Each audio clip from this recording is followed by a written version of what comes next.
Hi everyone, this is Dr. Mike, and this is part 4 on my 6-part mini-series on how I lost over 100 pounds without dieting. Now I hope you're getting, if you've watched 1, 2, and 3, that this is not just about do 6 bizarre things or hop on one foot 3 times and drink grapefruit juice or something. This is really about the mind-body experience and how when you get in tune with other aspects of your life, it's kind of a cascading effect, other things happen. And so today I'm going to talk about some other aspects of me, and I have to share some more personal information about myself for you to get the whole gist of this story. And I'm not saying that this is your story. I'm just saying listen to my story and then figure out what your story is and see if it applies, if you can come up with your own narrative. So a couple things about me. I am an introvert. Now, you think, well, you're a psychiatrist, you talk to people all day. Well, I love people, and I love talking to people, but I need my alone time. And I would much rather have a couple of really good friends than 100 friends that are really acquaintances, even if I call them best friends. The other thing you need to know about me is something about my upbringing. So I was raised in a large family, and I'm 7 years younger than the next sibling above me. So by the time I came along, everyone was either older or tired and not very engaged with me. And so what that would mean is that if I would go up to someone, let's say my father, and I would say to him, hey Dad, will you show me how to do this, or will you help me with this, or can I talk to you about a problem? Generally, the feeling that I would get back would be, I am so busy, number one, why are you bothering this or me with this, right? And so I learned at a very early age not to do that. And in my mind, I felt like when I was approaching a person to engage with them, that I was really bothering them. I was taking up their time. I was wasting their time, which was the message that I got. Now, the upside to that is I became very, very good at problem solving, teaching myself how to do things, being very independent at a very early age. And those skills have carried throughout my life and have really served me well. Every coin has two sides. The flip side of that, however, was that it really was almost impossible for me to engage and ask someone to be my friend. You know, because I always felt like I was imposing on them, that I was wasting their time. So, you know, I would never go up to a neighbor and say, hey, how about if I come over and watch the game with you or whatever, because I would feel like I was wasting their time. Now, with that said, I have some very wonderful and close friends, and I usually tend to keep my friends for decades, if not for life. But those people have all come to me. And when they hang around me long enough, eventually the light bulb goes off, and I say, oh, wait, they like spending time with me. I'm not wasting their time. And then, boom, we're friends, and life is good. But I had one great lacking in my life. So my very, very dear friend John, who I grew up with, we went to college together and everything, years ago moved away. And although we still keep in touch and we're still, of course, close, I didn't have that daily contact of a really good friend. And at my age, it's kind of hard for a male to find another male friend that you're really, really close to, like a brother, right? I mean, I'm sure people do it, but I didn't know how to do that. And I really missed that. So how does this play into the story? Well, let's go and look at this interweaving stuff again and go back to episode 3 if you watched that. And I told you about the construction work that was done on my house. It was one of the major stresses that stopped me from eating for a couple of days, which had me give up sugar and moved in that cascade. So that was a very stressful event. But one bright spot of the event was the general contractor who I contracted, because he was here frequently, and I'm often home because I do some of my work from home using a television link.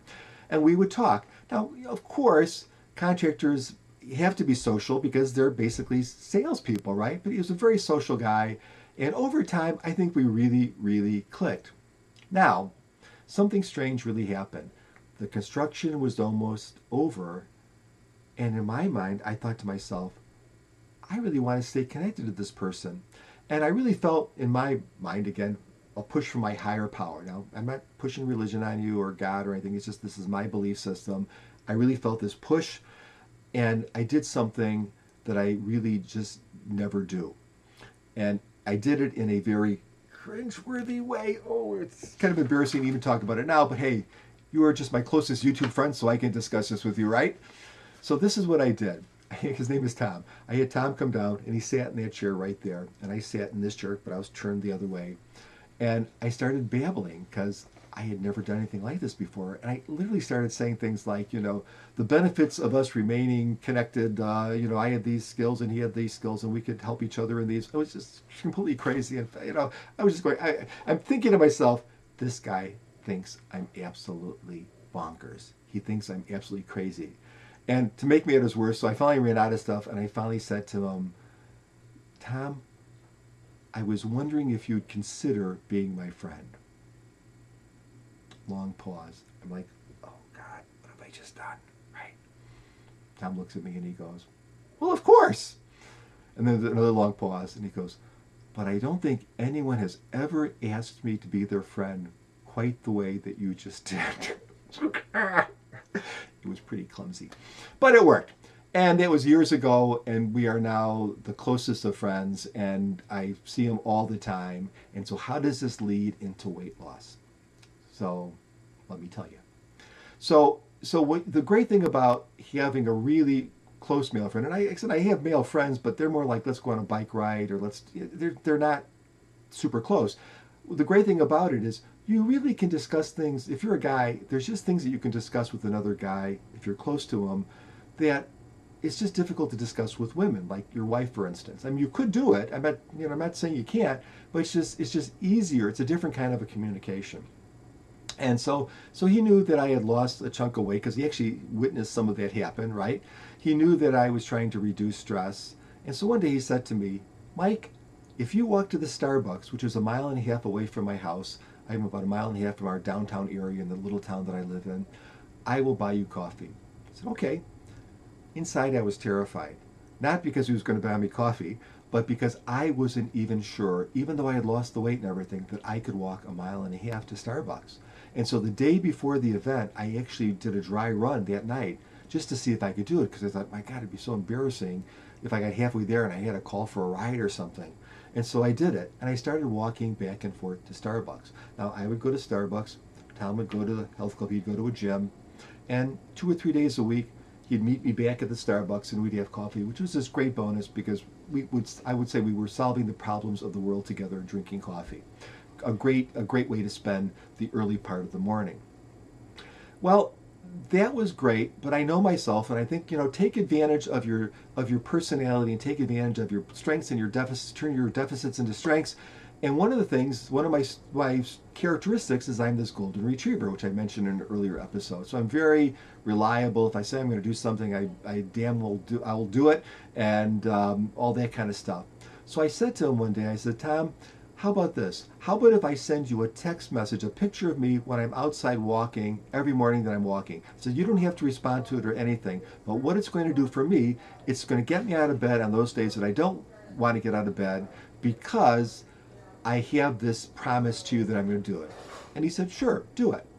So this kept me going on those cold days, those rainy days. I bought the right gear to walk in the rain. I bought the right mufflers and things to walk in the cold weather. And I kept on doing it. And of course, my walking sometimes would be jogging. I was actually jogging now back and forth, if you can believe it. And sometimes I would do other physical activities. Back and forth, back and forth, back and forth I went. And I was enjoying it because I was doing something fun and I was pairing it on some days with another enjoyable activity. So Tom one day says to me, I think you should join my gym. Now, I will tell you that was terrifying to me. Why was it terrifying to me? Well, because I'm 6'3". I'm this big, huge guy. You'd think I'm like some athlete or something, but I'm very terribly coordinated. And because I really never had anyone, I can't remember my father ever even tossing a ball with me, to be honest with you. And so I've avoided a lot of that stuff because that's kind of stuff that would be hard for me to self-teach myself. And the thought of going to the gym, I thought to myself, everyone's going to look like they're from Men's Health magazine, and I'm going to come here not looking like I'm from Men's Health magazine. I didn't know what to do. Do you look at people? Do you not look at people? Do you say hello? Do you not say hello? How do you work this? Do you wipe off the machines? Don't you wipe off the machines? I mean, just these basic questions. I had no idea. But because I had become such a good friend with Tom and had become so honest with him and didn't have to be, know everything, I said, I'm afraid to go. I didn't know what to do. No problem, he said. And on one Saturday early in the morning, he took me to his gym and he showed me This is how the machines work. This is what you do afterwards. This is how the steam room works. Here's your locker. Here's the showers. Here's, and then we walked in. We saw that everyone did not look like they were from Men's Health magazine. They all looked like just normal people. And he broke the ice for me because I was honest, because I had this connection, and I started going to the gym. So, and he went to the gym. I went to the gym. We often went to have coffee afterwards. It was excellent. And so this has something that has continued to this day, where either I'll go to the gym in the morning, I'll go for a walk in the morning to downtown, I'll go for a jog, sometimes on some of the paths we have here. I'll do that usually very, very, very early in the morning. I actually get up at 10 to 4 nowadays because I have a busy life, and I do all this stuff before I start work. On Saturdays or Sundays, I'll usually go on a bike ride or a walk, or I'll maybe walk with my wife. I'll go on hikes, I'll do all kind of stuff. And I'm pairing these activities that I really actually like, plus I'm pairing them with other activities, whether it's going on a walk with someone I like, or whether it's having coffee with someone that I like, or whether it's the nature around me that I like. And by doing that, I'm sustaining an activity that I thought I would never, ever do. It was another piece in the puzzle. Now you think, well, exercise, how come I exercise and I'm not losing weight? Well, think about this, guys and gals. I exercise, and by loose calculations, I burn between 400 and a little bit over 600 calories per session. I think that's a lot, right? Well, if I went into a gas station and had one of those crappy cellophane wrapped muffins, that's about that many calories. One muffin would wipe out all that exercise. So exercise is just an adjunct. Most people can't lose weight just by exercising, but exercise has many other advantages. It's made me strong. It's made me more alert. It's made me more flexible. It's energized me in the morning. It wakes me up. All of those things happen, and then paired with all these other wonderful activities, I've seen things when I've walked that people don't see, animals that are out that are just not out there. I have coffee with a person that I really like, and we solve the problems of the world. I go on a walk with my wife, and we stop and we get, more Starbucks actually. We can stop and get another coffee or something. All these really nice things are attached to this exercise. And that's just one more thing, again, connecting the mind with the body, connecting personality with activity, connecting connections around me with motivating me to do things. And so what I would ask you to do, folks, is think about this. Again, not that you're going to replicate my story. You might be a completely different person, but think about how you can use your deficits and your assets to get you to move in a direction that is healthy for you. And stop thinking about weight loss as the goal. Think about health as the goal, or energy as the goal, or mental clarity as the goal. Weight is just a symptom of other stuff, right? It's just the way it is. And so if you start thinking of things like that, you are going to find that you're going to have a positive benefit.